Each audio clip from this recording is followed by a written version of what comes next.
शंखनाद भ्रष्टाचार के खिलाफ सबसे आगे।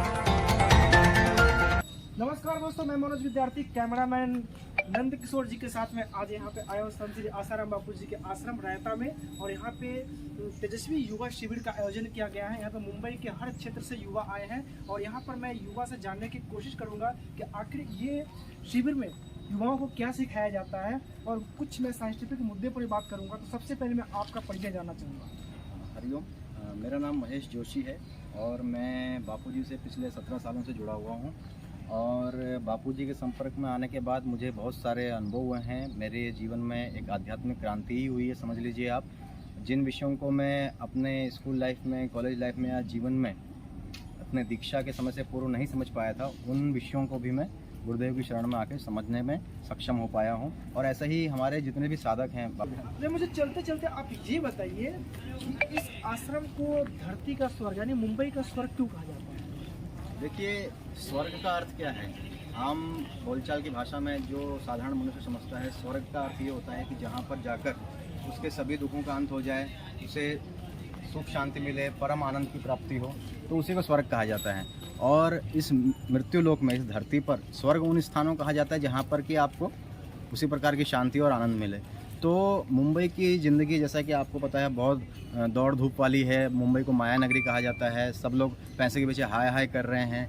तो उससे अस्त व्यस्त आधुनिक जीवन के बीच में लोगों को कुछ क्षण ऐसे आश्रमों में, ऐसे जो गुरुकुल हैं, संतों महात्माओं के स्थान है, वहाँ पर आकर उनको शांति का अनुभव होता है। तो जिन व्यक्तियों को ऐसे स्थानों में रुचि है, उन्हीं के लिए ऐसे स्थान स्वर्ग रूप में रहते हैं। और वास्तव में जो अंधी दौड़ धूप में पैसे की भाग रहे हैं, उन लोगों को भी यहाँ पर कुछ समय के बाद शांति मिलना शुरू हो जाती है। मात्रा में व्यक्ति के अंदर खुद को जानने की रुचि होगी, उसी मात्रा में वो आध्यात्मिक की तरफ जुड़ेगा। तो रुचि की आपने बात बताया, भारत तो संतों का देश है ना, यहाँ तो 80% लोगों को आध्यात्मिक तरफ रुचि होनी चाहिए, लेकिन आज अभी कमता जा रहा है। सच देखिए, परसेंटेज का इसमें कोई मतलब नहीं है। युग युग के अनुसार जैसी खोजें होती रहती है, जैसे जैसे समाज परिवर्तित होता रहता है, वैसे वैसे लोगों की रुचि भी आध्यात्म में कम होती जाती है। अब जैसा कि हमारे शास्त्रों में वर्णन है, सतयुग है, द्वापर युग है, त्रेता युग है, कलयुग है। तो हर युग में जैसे जैसे लोग जीवन शैली को फॉलो करते हैं, उसी हिसाब से उनकी रुचियाँ चेंज हो जाती हैं, उनके जो विचार हैं चेंज हो जाते हैं। तो उनको कन्वर्ट करना, आध्यात्म में लगाना, ये बहुत मुश्किल हो जाता है। उनको खुद भी वहाँ से उठना,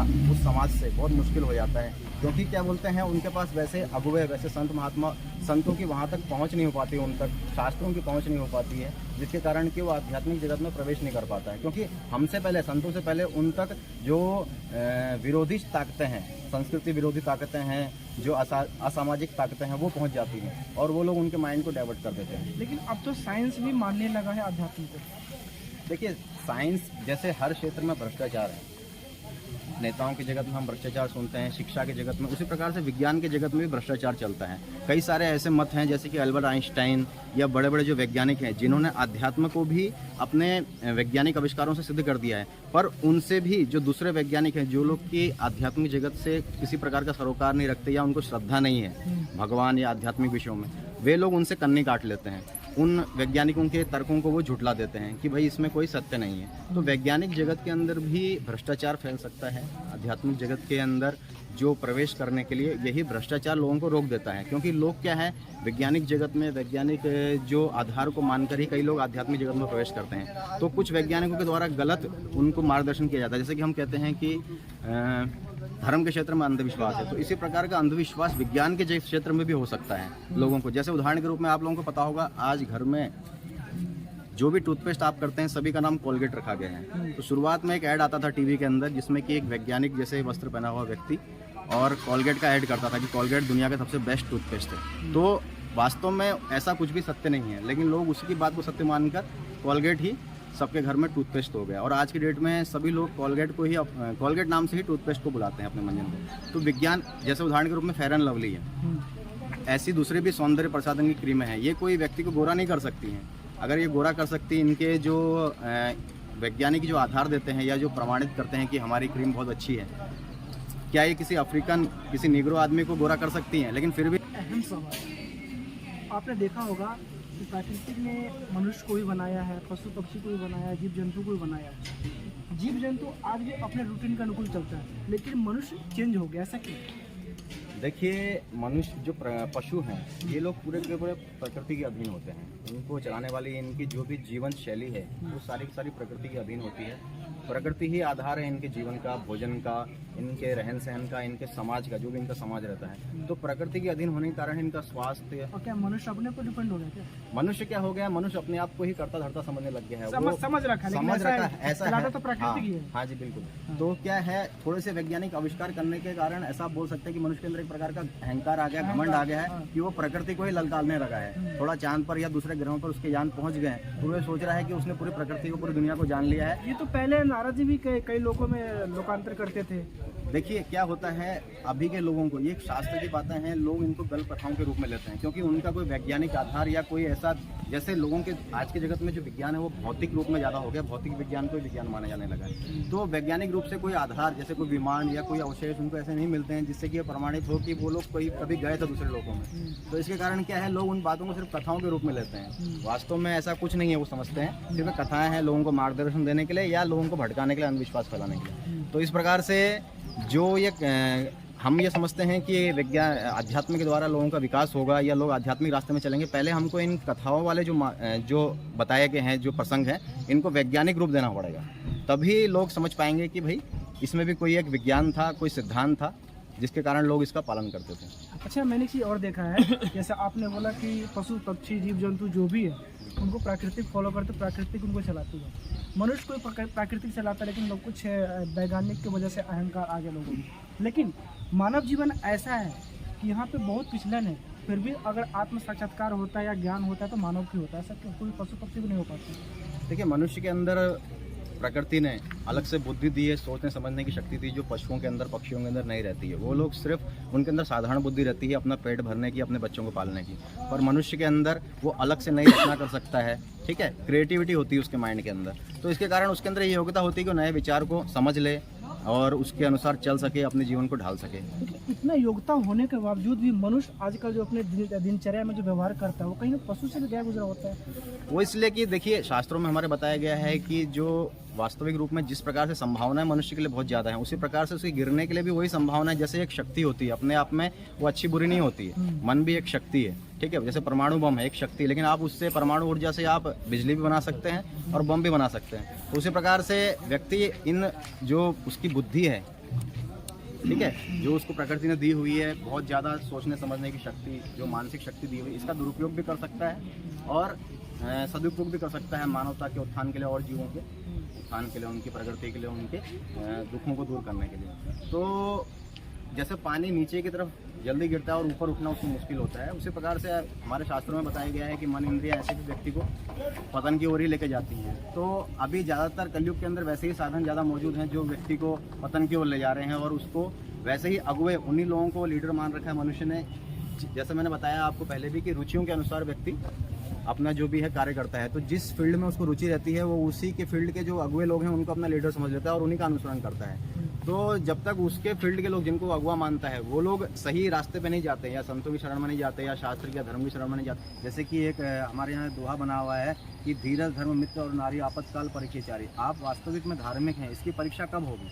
कि जब आपको कोई कष्ट आएगा, कोई तकलीफ आएगी। तो इस समय पर जो आध्यात्मिक, और इस समय पर ऐसा नहीं है कि हम लोगों को गुरुदेव ने बिल्कुल छोड़ दिया है या हमें अपने भरोसे पर छोड़ दिया। वो हमको कि ऐसा बोलते हैं ना, कुम्हार जब मटके को आकार दे रहा होता है तो अंदर से अपना सहारा देके, मतलब और फिर बाहर सहारा देके अंदर से चोट मारता है, उसके बाद आप उसको आकार देता है। तो उसी प्रकार से गुरु का पूरा हाथ रहता है। और क्या है, इसी समय पर मुश्किलों की घड़ी में ही शिष्यों को या उनके जो भक्त हैं या जो आध्यात्मिक जगत में यात्रा कर रहे हैं उन लोगों को अपने धर्म की परीक्षा करने का भी मौका मिल जाता है। समर्पित का अर्थ ये हो गया कि आप किसी भी समय, एनी टाइम, आप अपने निजी जीवन से ज़्यादा धर्म के कार्य को महत्व देंगे, इसको समर्पित। तो इन शब्दों के अनुसार तो कोई भी व्यक्ति समर्पित हो सकता है, अगर वो संसार में भी रहता है या आश्रम में भी रहता है। अगर वो गुरु की एक आवाज़ में या धर्म की एक आवाज़ में अपना पर्सनल जो हित है या पर्सनल सुखों को छोड़कर धर्म के कार्य के लिए आ जाता है तो मतलब स्वार्थ इसमें इंक्लूड नहीं होना। हाँ, निष्काम कर्म की एक शिक्षा देने के हिसाब से एक लोगों के बीच में उदाहरण है। इस प्रकार से समर्पित एक तरीका बनाया है गुरुदेव ने दिखाया है लोगों को कि समर्पित भी एक चीज़ होता है, निष्काम कर्म भी एक चीज़ होता है, लोगों के बीच में एक आइडियल रहे। नहीं, ये तो मैं पहले के मतलब इतिहास में पढ़ते थे हम लोग कि भाई गुरु परंपरा का जो रीति रिवाज होता है पहले इतिहास में पढ़ते थे, लेकिन आज मैं तो साक्षात देख रहा हूँ। हाँ जी, देखिए, आपको हर युग के अंदर ऐसे संत महात्मा और ऐसे सत्शिष्य मिलेंगे क्योंकि धर्म कभी भी नष्ट पूरी तरीके से नहीं हो सकता, क्योंकि स्वयं भगवान इसकी रक्षा करते हैं। और गीता के अंदर स्वयं भगवान ने कहा है, जब जब धर्म की हानि होती है मैं अवतार लेता हूँ। तो भगवान के अवतार जो होते हैं वो सिर्फ जो 12 अवतार कहे गए वही नहीं होते हैं, भगवान के बहुत प्रकार के अवतार होते हैं। संत महात्मा भी भगवान के एक प्रकार के अवतार हैं, तो उनके द्वारा धर्म की रक्षा करने के लिए भगवान अवतार लेते रहते हैं। तो उनके भगवान कोई अकेले नहीं आते, वो अपने सारे भक्तों के साथ, अपने शिष्यों के साथ ही अवतार लेते हैं। तो इसी प्रकार से धर्म की रक्षा के लिए उनके शिष्य भी। अच्छा, अध्यात्म से कब जुड़े? बचपन से जुड़े, युवावस्था में जुड़े या बुढ़ापा में जुड़े? जैसे बहुत लोगों का कहना होता है कि चलो जब बूढ़े होंगे, जब बाल बच्चे हो जाएंगे, अपने पैर पे खड़े हो जाएंगे, तब मैं अध्यात्म से जुड़ूंगा। क्या सच है? नहीं, देखिए, जो घड़ा होता है जब उसको आकार दिया जाता है तो कच्ची अवस्था में उसको कोई रूप देना आसान रहता है। एक बार वो पक गया घड़ा तो उसको आप रूप देने की कोशिश करेंगे तो टूट जाएगा। तो अभी हम आने वाली पीढ़ियों को अपना सुधार सकते हैं, उनको ये शिक्षा देकर। और जो बड़े लोग हैं, देखिए घड़ा का उदाहरण तो इसलिए दिया गया है क्योंकि और कोई उदाहरण मिलता नहीं उसके लिए। पर ऐसा भी नहीं है कि बड़ी उम्र के लोग आध्यात्मिक विकास नहीं कर सकते हैं, लेकिन उनको अभ्यास ज़्यादा करना पड़ेगा, कठिनाई ज़्यादा महसूस होगी। पर एक बच्चे के अंदर वो संस्कार हम आसानी से डाल सकते हैं। तो अध्यात्म अगर बचपन में ही व्यक्ति को मिल जाए तो इससे वैलेंट कुछ भी नहीं है। वो जल्दी विकास कर लेगा, जल्दी बातों को समझ लेगा, और आगे आने वाले समय में उसके विचार खुद ही वो काफ़ी सारी बातें, जैसे कि आपने पहले भी मेरे को बताया कि जो प्रश्नोत्तरी हुई बच्चों के बीच में, तो वो बड़े लोग नहीं सोच सकते थे, उससे ज़्यादा उन लोगों ने बच्चे लोगों ने डिबेट किया था। तो ये जो आध्यात्मिक जो साधनाएं होती हैं और जो आध्यात्मिक जो तरीके होते हैं, प्रयोग होते हैं, इनके द्वारा वैसे ही व्यक्ति का बुद्धि का विकास हो जाता है। तो उसकी समझ और विवेक अपने आप बढ़ जाता है, फिर वो अपने आप ही समस्याओं को सुलझाने लग जाता है। तो शिवलिंग की पूजा भी महात्माओं के द्वारा ही प्रतिपादित है। तो इसके द्वारा वो ये बताना चाहते हैं कि जैसा इस ब्रह्मांड में भगवान है, विराजते हैं अंतरात्मा रूप से, वैसा ही आपके शरीर में भी है। तो संत महात्मा ये बोलना चाहते हैं कि आप अपने आत्मा का पूजन करें, अपने आत्म शिव की ओर अग्रसर हो। तो शिव जी हमारे आत्म शिव के ही प्रतीक हैं, क्योंकि जब इस ब्रह्मांड में चेतना व्याप्त है तो हम इस ब्रह्मांड से अलग तो है नहीं, हमारा शरीर भी इस ब्रह्मांड के अंदर ही आता है, तो हमारे अंदर भी वही शिव विराजते हैं। तो उसकी ओर हम चले, आध्यात्मिक उन्नति हमारी हो, इसके लिए शिव जी की पूजा का विधान बता गया। बड़ बादशाह जो कि एक वट वृक्ष होते हैं, और कई आश्रमों में पीपल वृक्ष के रूप में भी वो विराजमान है। वट वृक्ष की और पीपल के वृक्ष की ऐसे भी हमारे शास्त्रों में बहुत महिमा बताई गई है। ऐसा कहा जाता है कि कुछ वृक्ष ऐसे हैं कि मुझे ख्याल आया कि मैं कई आश्रम, बापू जी कई आश्रम में गया हूँ, मैंने जगह जगह गया तो मैंने क्या देखा कि वट जो बादशाह है उनको बापू जी ने शक्तिपात किया। ऐसा क्यों?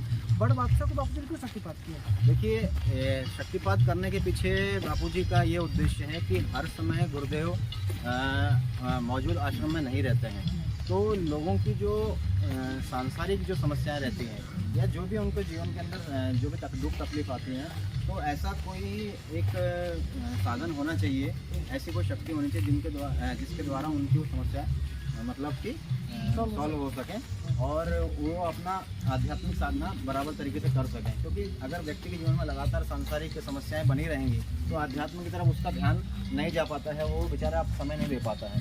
तो जो सांसारिक समस्याएं हैं और जो दुख तकलीफ हैं, उनको मनोकामनाएं हैं, शायद गुरुदेवी हैं जो कि वटवृक्ष के रूप में वटवृक्ष में विराजते हैं, जो कि जो साधकों की, भक्तों की मनोकामना को पूर्ण करते हैं। तो यहाँ पे जो भी मन्नत हम मांगते हैं वो मन्नत क्या पूरा हो जाता है? हाँ जी, बिल्कुल। देखिए, श्रद्धावान लभते ज्ञानम, और श्रद्धावान को ही सिद्धि होती है। तो श्रद्धा के अनुसार कालांतर में श्रद्धा के अनुसार ही ये समय निर्धारित होता है कि कितने समय में उसकी मनोकामना पूर्ण होगी। पर अगर व्यक्ति के अंदर दृढ़ विश्वास है और श्रद्धा है, क्योंकि जिस व्यक्ति से वो मांग रहे हैं, अगर वो उस व्यक्ति के प्रति उसको आदर नहीं है, श्रद्धा ही भाव नहीं है, तो वो उसकी मनोकामना पूर्ण होने से रही वो उसका कार्य करेगा ही नहीं, क्योंकि वो अंदर से जान लेती है वो शक्ति की ये व्यक्ति तो अंदर से मेरे प्रति पूर्ण विश्वास नहीं रखता। तो श्रद्धा और विश्वास अगर व्यक्ति के अंदर है तो अवश्य ही वो लाभ प्राप्त करता है। लेकिन वो उल्लास थोड़ी देर बाद ही शांति में तब्दील हो जाता है जब गुरुदेव का सत्संग शुरू होता है, और आध्यात्म की ऊंचाइयों को छूने वाला जो उनका सत्संग होता है, जिसे सुनकर लोग मंत्रमुग्ध भी हो जाते हैं और